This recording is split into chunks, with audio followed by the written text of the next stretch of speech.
नमस्कार दोस्तों, धर्म रहस्य चैनल पर आपका एक बार फिर से स्वागत है। अभी तक हमने यक्षिणी से विवाह सत्य अनुभव भाग 3 तक जाना था।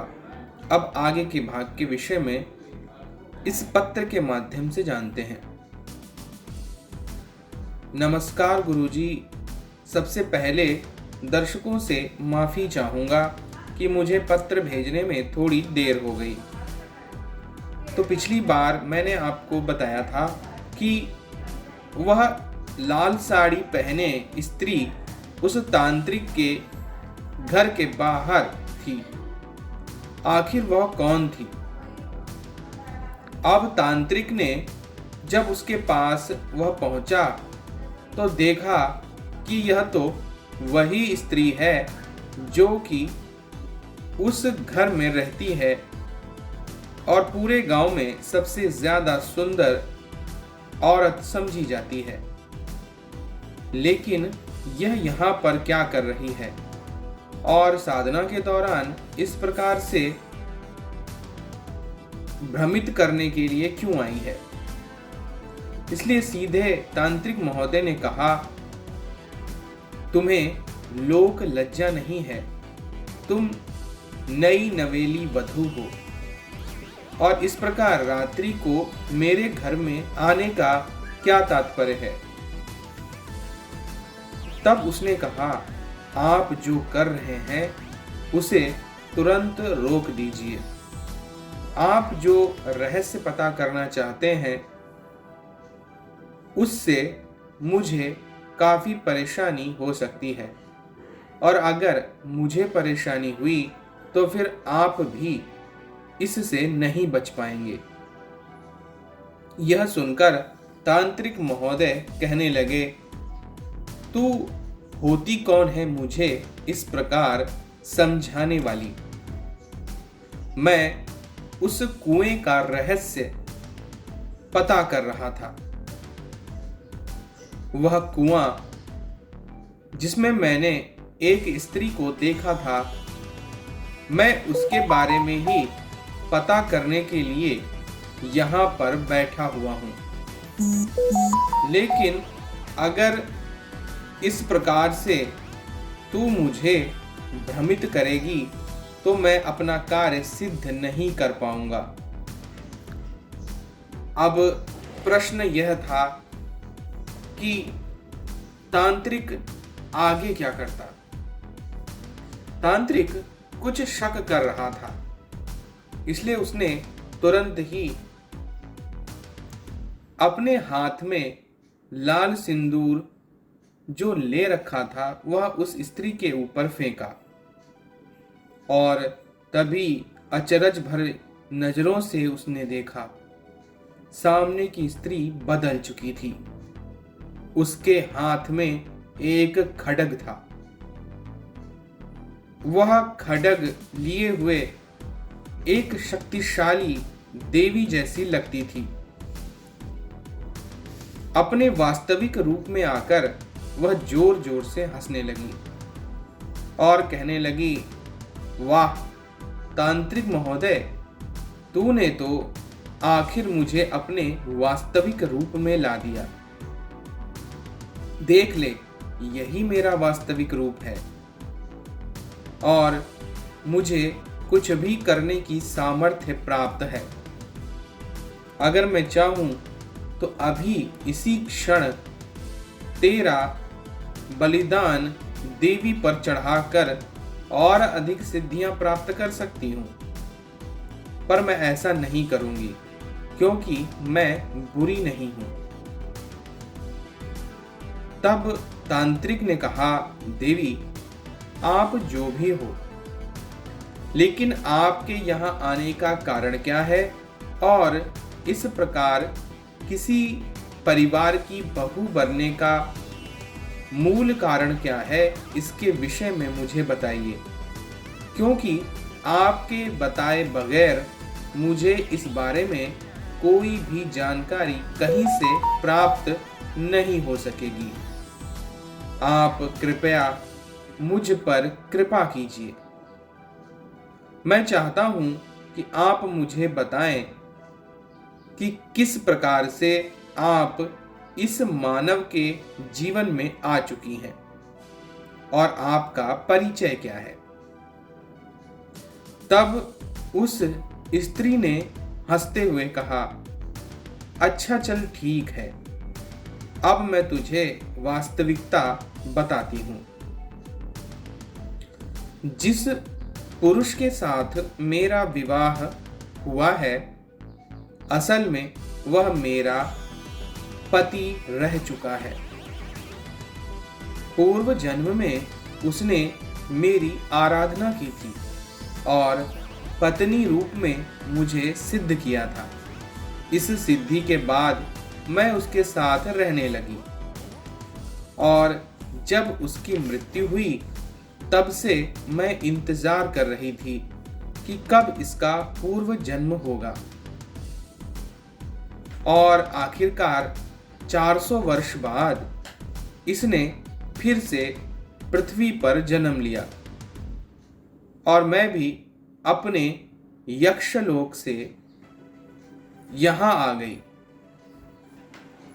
और यहां आकर मैं इस बात का इंतजार करने लगी कि कब इसे मेरे बारे में अपनी याददाश्त वापस आएगी, पर ऐसा बिल्कुल भी नहीं हुआ। अपितु यह तो पूजा पाठ भी पूरी तरह त्याग चुका था। पूर्व जन्मों की सारी बातें यह भूल चुका था। अब मैं सोचने लगी, अगर इसने मेरा आवाहन नहीं किया तो मैं इसके जीवन में प्रवेश कैसे कर पाऊंगी। लेकिन क्योंकि मैं इसकी पत्नी रह चुकी हूं, इसलिए मैं चाहती हूं कि अब मैं इसके जीवन में किसी भी प्रकार से प्रवेश करूं। तब एक दिन मैं एक वृक्ष पर बैठी यह सब कुछ सोच ही रही थी कि पता चला कि इस व्यक्ति का विवाह इस गांव में एक लड़की के साथ तय हो चुका है। मेरे लिए एक अच्छा अवसर था। मैं पहले उस लड़की के शरीर में प्रवेश कर गई, लेकिन वह मेरी ऊर्जा सहने लायक नहीं थी। इसलिए मैंने यह किया कि अपनी कुछ शक्तियां उस कन्या को प्रदान की और मैं केवल जल के माध्यम से ही उसके जीवन में प्रवेश कर सकती थी, जब वह स्वयं ही मुझे अपने जीवन में प्रवेश दे। इसीलिए मैं वृक्ष से नीचे उतर कर आई और मैंने इस लड़की से पानी मांगा। तब इस लड़की के मन में मैंने ही भावनाएं डाली ताकि यह मुझसे कुछ मांगे, और इसने मुझे कहा कि मेरी हर एक इच्छा इस प्रकार से पूरी हो और नवलखा हार प्राप्त हो। मैंने उसके लिए तुरंत ही 9 लखा हार प्रस्तुत कर दिया। बदले में मैंने इससे वचन लिया। यह हंसते हंसते अपने पति को मुझे दान कर दी और इसी के साथ इसका होने वाला पति, जो कि पूर्व जन्म में मेरा साधक था, अब मेरा पति बन सकता था। इसीलिए जब यह वचन लेने के बाद वह यहाँ से चली गई तो फिर मैं इसके घर पहुंची और मैंने वह हार इसके घर में रख दिया। अब मैं यह बात जानती थी कि बिना इसके यह विवाह संपन्न हो ही जाएगा, लेकिन जरूरी बात यह है कि मैं इसे अपने रास्ते से हटा दूं। लेकिन इस बिचारी की कोई गलती नहीं है, इसीलिए मैंने सोचा कि इसे जल द्वार के द्वारा अपने लोक में तब तक निवास करने दूं जब तक मैं अपने पति के साथ मनुष्य रूप में रहूंगी। और मैंने कुएं के जल में इसे कैद कर दिया। अब यह कुएं के जल से इधर देख तो सकती है और किसी को दिखाई भी पड़ सकती थी, लेकिन मेरी दुनिया में प्रवेश नहीं कर सकती थी। वह तब तक यक्षलोक में निवास करती रहेगी। इस प्रकार से वह उस लोक में रहने लग गई। लेकिन क्योंकि वह यह सारी बात जानने लग गई थी, इसलिए वह जल के माध्यम से बार बार कोशिश करने लगी कि कोई उसे उस दुनिया से इस दुनिया में खींच ले। अब तुमने यही प्रयास यहाँ पर जारी रखा है और उस कुएं के माध्यम से रहस्य को जानना चाहते हो। मैं तुम्हें यह स्पष्ट रूप से बता दूं कि मैं किसी भी प्रकार से अपने पति को नहीं छोड़ने वाली और उस कन्या को भी आजाद नहीं करूंगी।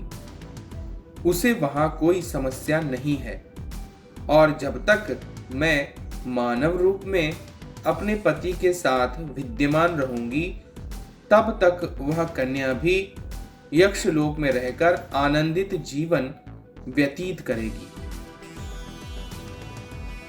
लेकिन इस जीवन में वह प्रवेश नहीं कर पाएगी, क्योंकि